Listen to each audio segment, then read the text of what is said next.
Generally speaking, you'll find that people largely exist in one of four zones. If you really pay attention, you will find that the vast majority of the world are making decisions from a place of scarcity. Now, when you have a scarcity-based disposition, your primary concern is around being able to make a living. So you're at a point in life where you can't really look after yourself, and you're barely making ends meet. And so your primary zone of attention is all about how can I get a job? And so you're really focused on just making it through.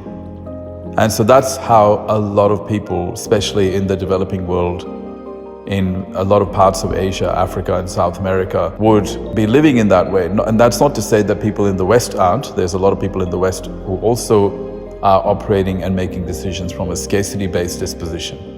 The second zone is survival. Now, at survival, a person is able to survive. They've found a way that they can make ends meet. And they're not just concerned about having a job, they want a good job. They are at a point where they're saying, I want a good job. And they've gone from scarcity, where they were barely able to look after themselves or not able to look after themselves at all, to now finally being able to look after themselves, providing for themselves. And again, you'll find that a huge portion of the global population lives in survival, where they're at a point where they've learned how to make a living. A lot of them are just living paycheck to paycheck. I mean, even in the Western countries, it's been said that 60% of people are living paycheck to paycheck. When you consider the developing economies, it's obviously a lot worse, meaning that a much larger portion of their demographic would be living in scarcity and survival compared to the Western world. The third stage in which people exist is success. Now, this is where people believe that they have almost made it.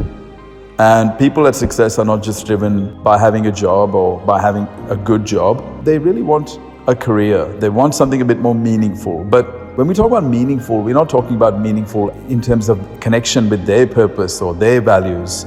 Meaningful in terms of as considered meaningful by societies.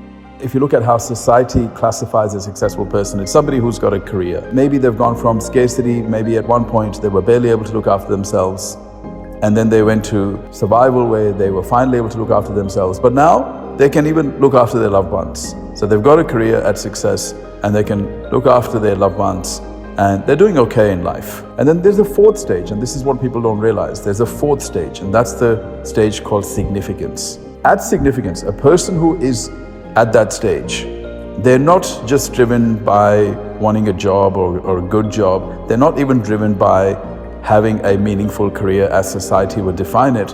They are driven by having their own calling.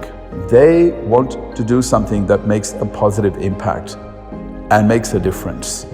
And they have made a series of good decisions by not following the masses, but by following their heart and their vision. And because they are also strategic, they've gotten to a point where they can look after themselves, they can provide for themselves and their loved ones. But now, because they're at significance, they're working towards building a legacy and even providing for those in need. And so significance is really the ultimate destination. Majority of people globally are being conditioned to get to success, and that's not bad. But what I've come to realize is that success is not the ultimate destination. Success is simply a stopover to a better destination, which is significance. If you really start to pay attention, you'll find that the vast majority of people in the world are not at success, but even the ones that are not necessarily inspired, and they're not necessarily living in a state of joy, because you can get to success and still find that you are lacking fulfillment. But you are very rarely going to find somebody at significance who is lacking that joy and fulfillment. In fact, it never happens, because they are pursuing a bigger and greater calling. They are stepping into their divine nature. They're connected with humanity and the world. And yes, they're taking care of their needs as well. They're not denying themselves. The really smart ones don't deny themselves. But they don't stop when they get to success. They keep moving until they reach this ultimate destination called significance.